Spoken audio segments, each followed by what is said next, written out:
Hi, shall we study Bible together?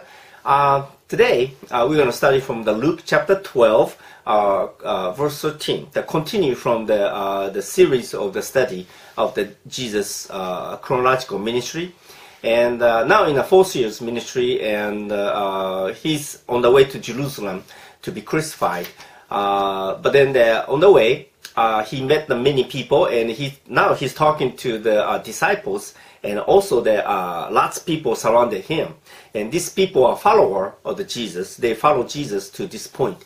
Now, last week, Jesus told these people that be careful about the yeast of Pharisee, which was that Pharisee who were very religious people, but they only consider how they look from outside, and they're like a fake religions. Otherwise, they're like hypocrites, and they only look nice outside, but inside they are not really. They don't have a love of God. So that Jesus told them that be careful, so you won't be like that. And not only that, these Pharisees, these hypocrites, or these religious people, they're the one going to kill them, and kill disciples, and kill. They are the one going to prosecute the Christians. So Jesus told them, even they may kill you, but don't fear men, but fear God. And that was a message that Jesus was giving to these people, that eventually they're going to be killed or being prosecuted. But as he was talking, the one person from the crowd said he asked Jesus to become a mediator between him and his brother for inheritance. It is seemingly, very out of place kind of questions. All of a sudden, this man asked, and that's where we're going to study from today. Luke chapter 12, verse 13. So, if you have Bible, please open your Bible to Luke chapter 12, verse 13. Let me read. Then someone from the crowd said to him, "Teacher, tell my brother to divide the inheritance with me." But Jesus said to him, "Man, who made me a judge or arbitrator between you two?" Then he said to them, "Watch out and guard yourself from all type of greed, because one's life does not consist in the abundance of his possession." It's very interesting that this man, all of a sudden, he started to say about the inheritance issue. And apparently, for this guy, this was a very important issue. And so he told Jesus, "Please help me." This guy treating Jesus as like a rabbi, or like the expert on the law back then. The expert on the law, or a rabbi, or teacher. Well, their main job was when they had a dispute between the people. Their job was to kind of settle the dispute, and because they are supposed to be expert on the Bible, so people go to those expert on the Bible and ask them, what they should do and how they should solve, and they're the one tell them what to do according to the Bible, and so their judgment is basically correct and supposed to be correct. So that's why this man went to Jesus, said, "Hey, would you talk to my brother?" And so that he tell him he's wrong, so that I can have my fair share of my inheritance. Now, the inheritance issue is usually one of the biggest issue, and for a grown up, and especially I heard that many cases that when the brothers and sisters or the siblings get fight when they get old, is usually something to do with I heard about inheritance, and that's where relatively all the relatives become like relationship become very sour, and that's what I heard. But well, I kind of understand that, because it's an older brother or sister, if they are taking care their parents, and they have to take care of them every day. Then all of a sudden, the younger brother and sister showed up, which they may probably never even call all this time. And after parents died, they showed up and they claimed for their right. Of course, our younger brothers and sisters, they know they have a right, and it wasn't their money used to be, but it was used to be belong to their parents, but then now the parents died, so that they thought they have a right to inherit a portion of the inheritance. But then the older brothers and sisters who are usually taking care of the parents, they thought, it's so not easy to take care. These brothers, they didn't take younger brother. They didn't take even once to the daycare to the parents, and let alone every day they had to take care of their older mother or grandpa. And so that's kind of a correlation between the brothers. But then Jesus apparently respond, telling this guy, say, "Hey man," I love that word. Verse 40 says, but Jesus said to this guy, say, "Hey man, why? Who made me intermediator between you two?" Basically, what Jesus says, "Hey, it's not my job, man. I mean, come on."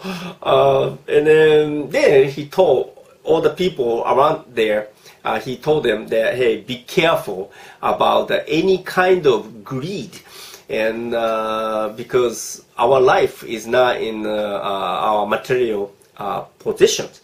But then, So just think about it. Do you possess anything, by the way? If I say so, maybe someone will say, yeah, I have a lot of things, like. But let me ask you, how about your physical body, or your can you control your body? I mean, I can. I try to lose my weight, and I think if this body belongs to me, and if anything I wanted to do, I should be able to control my body, but I can't. I was sick last week, and I couldn't heal right away. I cannot control my body. And how about? Do you think you have money? All the money in your pocket, you may think that's yours, but then if you die now, what will happen to your money? Really, the inheritance is that point. I mean, we thought we have all the money, but then even the money that we have in a bank account or whatever, as soon as we die, I don't know what will happen to my money. And we don't have really position over the money that we thought we have. And let alone, how about the life? We think our life is the most important, and to live, we work hard to survive, and to live is a very important thing. But then, can you control your life? I mean, can you extend your length of your life? Maybe you can say, okay, I decided not to die from now. You cannot do that. You eventually die, but we just don't know when.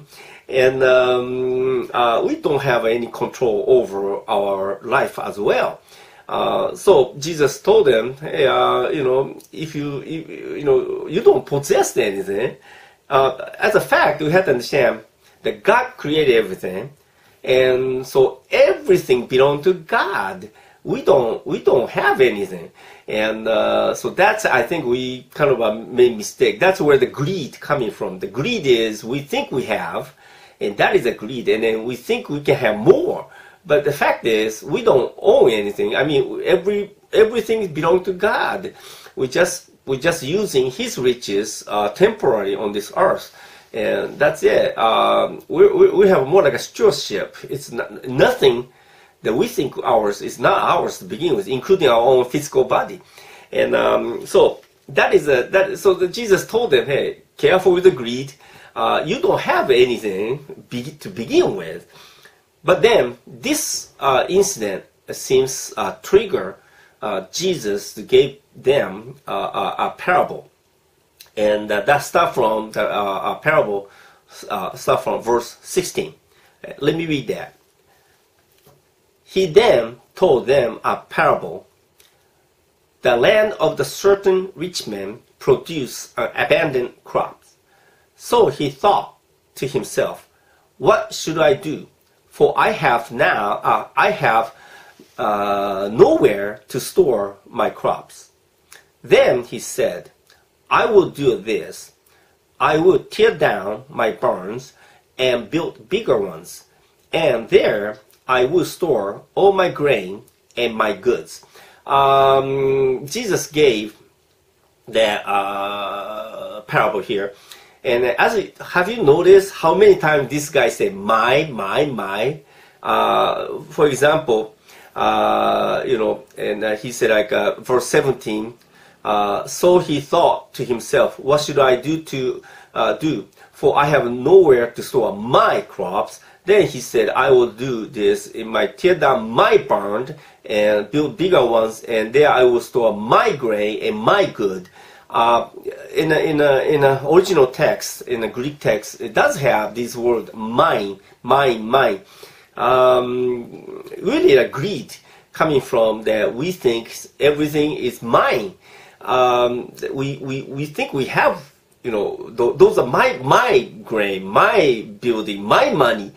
Even though we don't have any to begin with. But then this parable, this rich man was already rich, but then he somehow was very successful. And when the rich people are very successful and get lots wealth, what they will do, the first thing they will think is where to hide all this riches. Exactly, this guy's worried about where to hide it. But can I ask you a question? Can you buy happiness with your money, do you think? Well, some people said probably, hey, if we have money, the money going to help, and yeah, maybe. But when I look at my life, when was the happiest moment in my life? Was probably when I was like a late 20 or early 30. I was a seminary student in Dallas, in Dallas Theological Seminary. And I didn't have any money, and back then I had the old Ford minivan, and so I let my kids go in the van, and then we took the vacation. And when the people take a vacation within Texas, many people go to the town called Galveston. Galveston is a little bit south of Houston, Texas, and they have the beautiful beach there. And in the city, there's lots very inexpensive motel there too. So we usually stay probably the cheapest motel. And then, my kids was very small that time, maybe around like 7, maybe 5 or 4 years old. And I had a great time with them, and then my wife, and then we went to like a store. There's lots souvenir shops, along the coast there. But we don't have money to buy any, but then we just go around the shops, went to the beach. And then what I remember was that we went to Papa Golf, the Papa Golf. And then the golf ball doesn't go anywhere, and just everywhere. And then we laugh and laugh and laugh. I remember that the feeling of the wind, lukewarm wind, and with the sunset, the beautiful color, and then just keep laughing with my family. That was really happiness that I remember. I was very happy. And no money though. We have very, very few money that we had, and just barely to have money to pump the gas, I would say. But yet, we were very happy that time.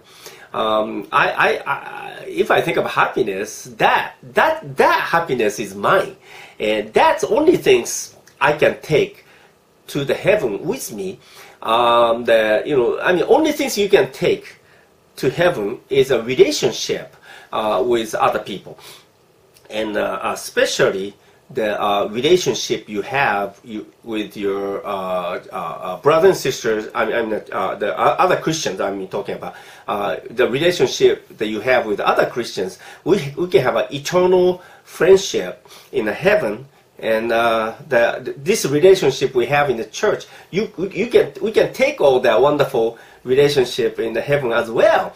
And this is wonderful things. And the happiness that I experienced was surrounded by people whom I love, and surrounded by people whom they loves me, and they love me, and then I can be with them all the time. Be with the family all the time, and this case, family of the God I can be with. That is a wonderful experience, and that's mine. And then the relationship I have with God, and that's no one can take that away from me. And that is the only things we can take from earth to directly to heaven.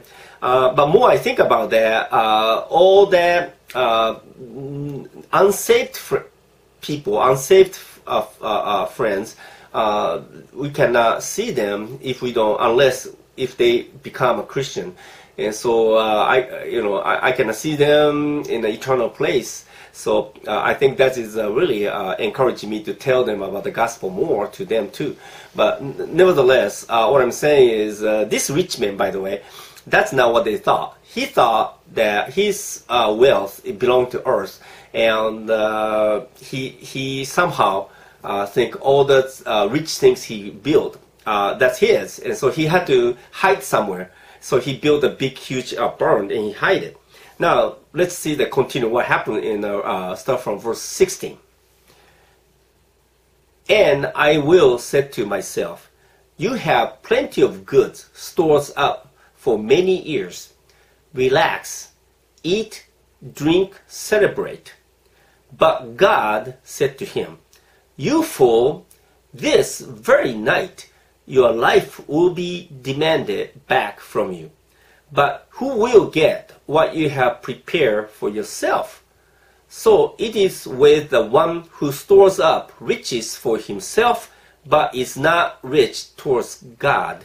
Here, this parable goes like this. This man, he had so much wealth stored, and then he said himself, now I have a happy life. Now I can enjoy it. And many years. Do you know, I mean, when we talk about, most of the people talk about life, all they think about is until they die.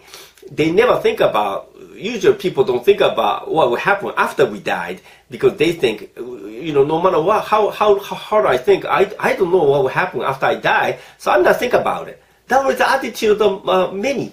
And then, but until you die, people wanted to have a fun. But in order to have a fun, they need money.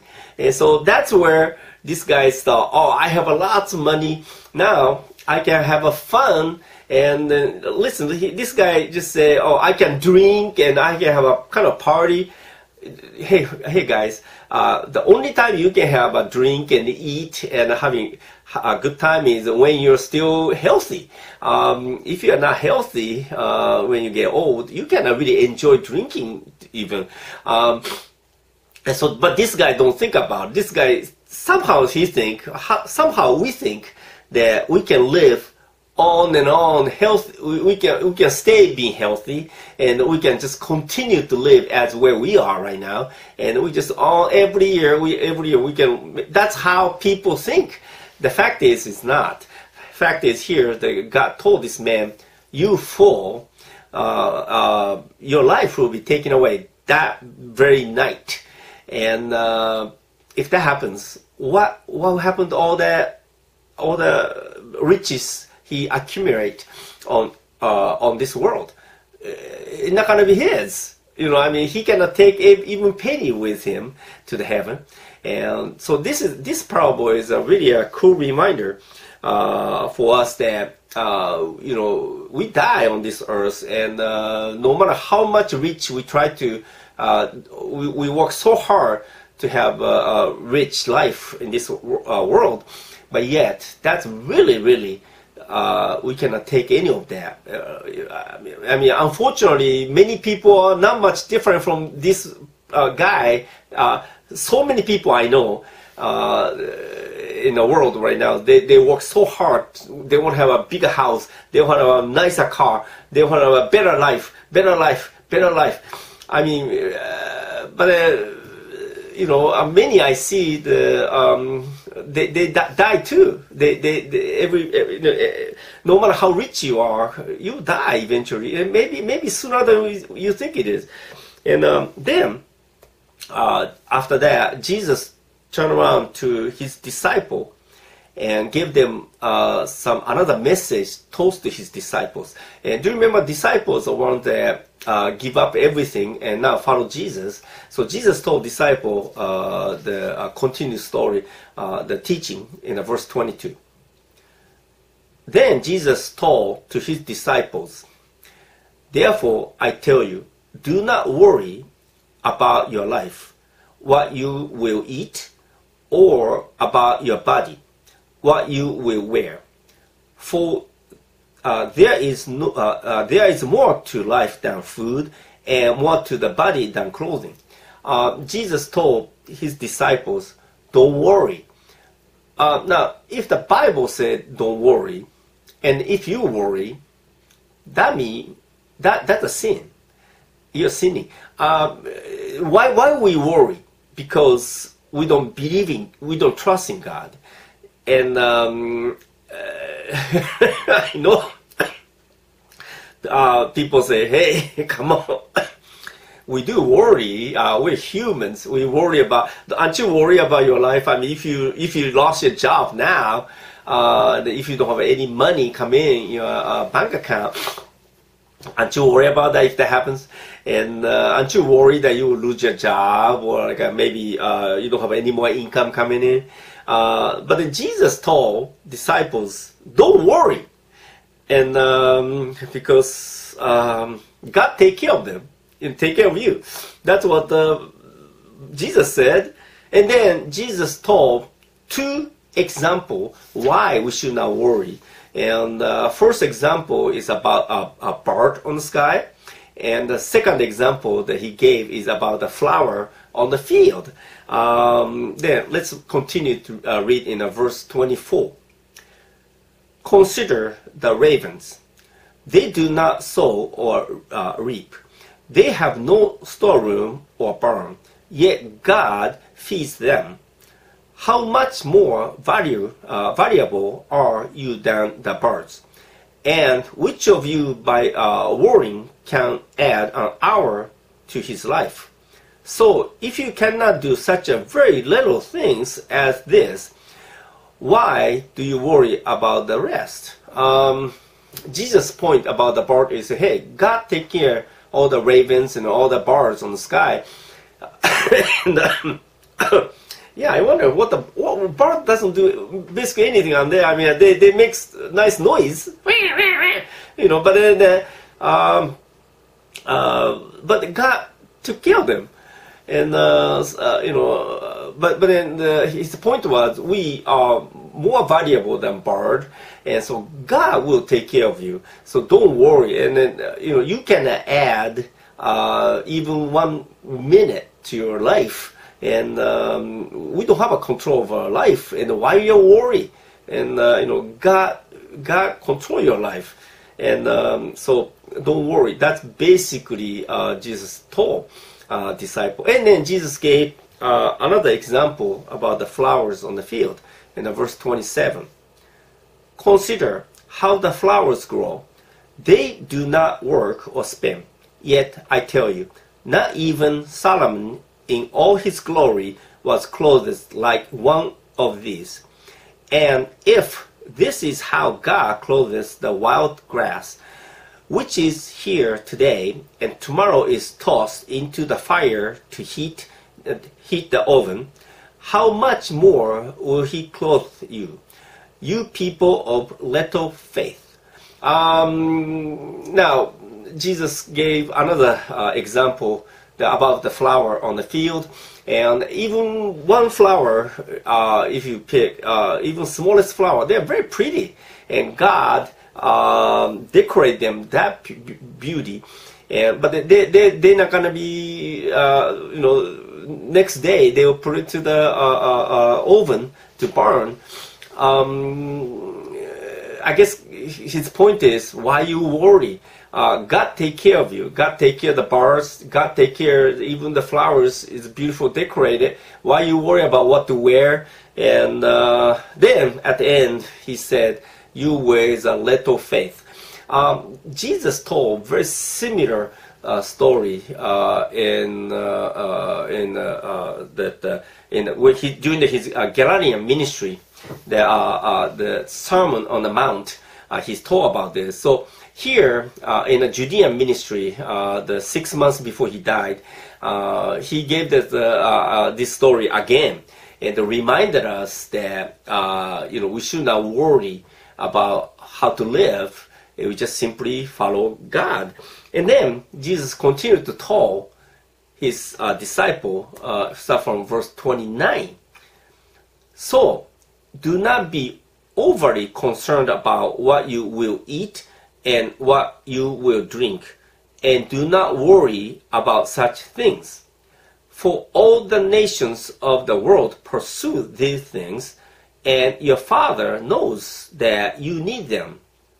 Instead, pursue his kingdom, and these things will be given to you as well. In Matthew's account, in Sermon on the Mount, he was basically saying, seek it first the kingdom of heaven, then all these things will be added to you. Basically, he's saying same things again in this parable in the book of Luke. We don't have to worry about life, but then if we pursue God's kingdom, all these things, all things that we're worried, it will be given to us. God will take care of us. God gave the manna to Israeli. God gave us the daily bread. And so basically Jesus told them, trust God, but you have to focus on God's kingdom. But then let me ask you, how do you pursue God's kingdom? How are you going to put the God's kingdom first? What are you actually supposed to do? If we say, okay, we seek the God's kingdom first, what does it mean? I mean, what are you supposed to do? Now, Jesus told in following that after this, Jesus continued to teach disciples how to seek God's kingdom, and that is verse 32. Let me read. Do not be afraid, little flock, for your Father is well pleased to give you the kingdom. Sell your possessions and give to the poor.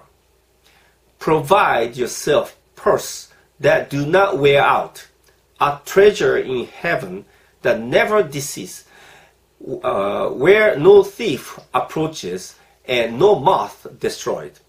For where your treasure is, there your heart will be also. Ta-da! When Jesus said, just pursue his kingdom, or seek his kingdom, which means we have to continue to think that his kingdom first. And we don't belong here. This world is not our world. We're like visiting this world, and no matter how, as you are a visitor, as you're a traveler, no matter how successful you made at that country, you cannot take anything from there. I mean, you have to go back to your own country anyway. And then so our heart should be where we belong, which is our own country, which is God's kingdom. And that's where we should think that how to accumulate our wealth there. And the way to do it is simple, that we just get rid of your position according to the Bible, give that your money to poor, and then you have riches in heaven. Now, this is such an irony, because we worry about our life, we worry about and how to live, and we worry about our food in the table tomorrow. But yet, Jesus said, "Hey, don't worry about anything like that. God will take care of you." But if you think about God's kingdom, God will give you all that you need. And when to do it, you get rid of your money and give that to poor. Wow. What do you think?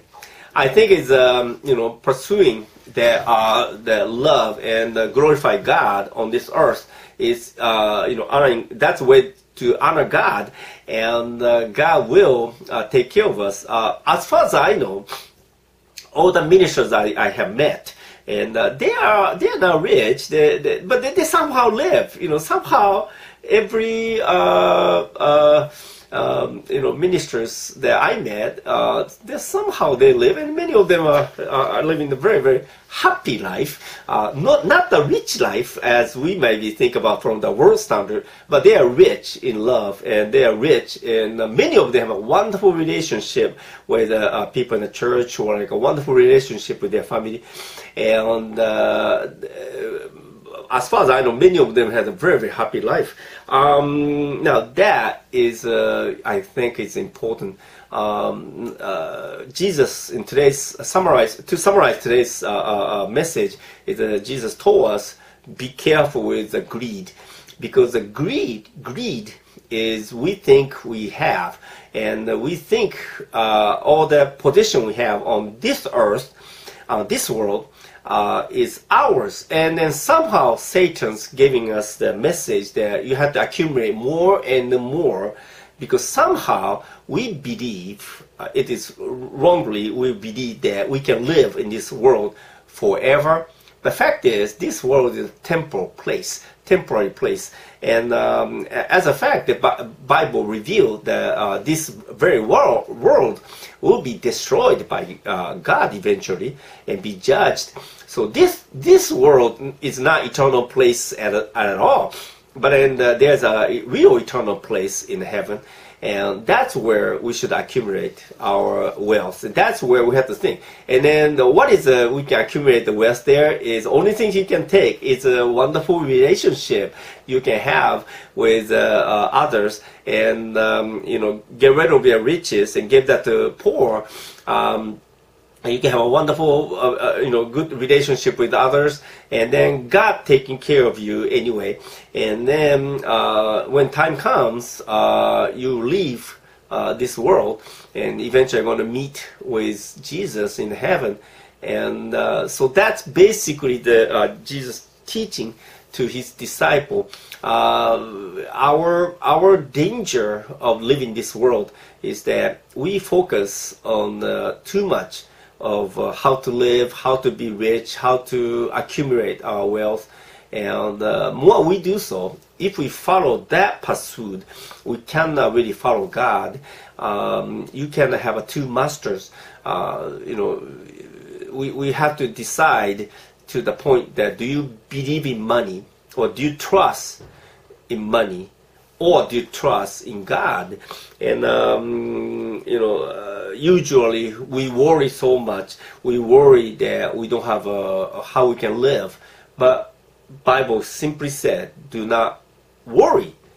Now that is very hard, yes, but then that's what it is. Let me read at 1 Timothy chapter 6, verse 7 to 10, at the end of today's message. 1 Timothy verse 6, 7 to 10. Let me read that.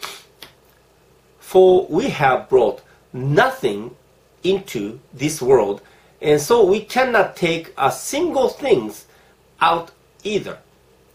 But if we have food and shelter, we will be satisfied with that. Those who belong to be rich, however, stumble into temptation and a trap and many senseless and harmful desires that plunge people into ruin and destruction. For the love of money is the root of all evils. Some people, in reaching for it, have strayed from the faith and stabbed themselves with many pains. Wow. We really have to worry about, concern about that, our greed. And basically, as we live in this world, we should trust in God so we don't have to worry about our, the well-being here. God does take care the food and clothing. And only things we have to think about is we have to consider a heavenly place instead of how to accumulate riches on this world. And this world, we're not gonna belong. We're not gonna stay here too long. We're just visiting here for a very, very short time. And then some of us very shortly we go there, and either Jesus will come back now, or we go there, as we say goodbye to our physical body here. And so we really have to think about pursue the God's kingdom first. Shall we pray? Lord, thank you for today's message. And we worry so much as we live here, and we only think about how to live and how to accumulate this wealth in this world. But all that is meaningless, because as we have a trust in you, you will take care of us because you love us. Lord, this is a really reminder for us what is important to live in this world. Lord, thank you for today's message. And we pray. Amen. Okay, take care. Bye-bye.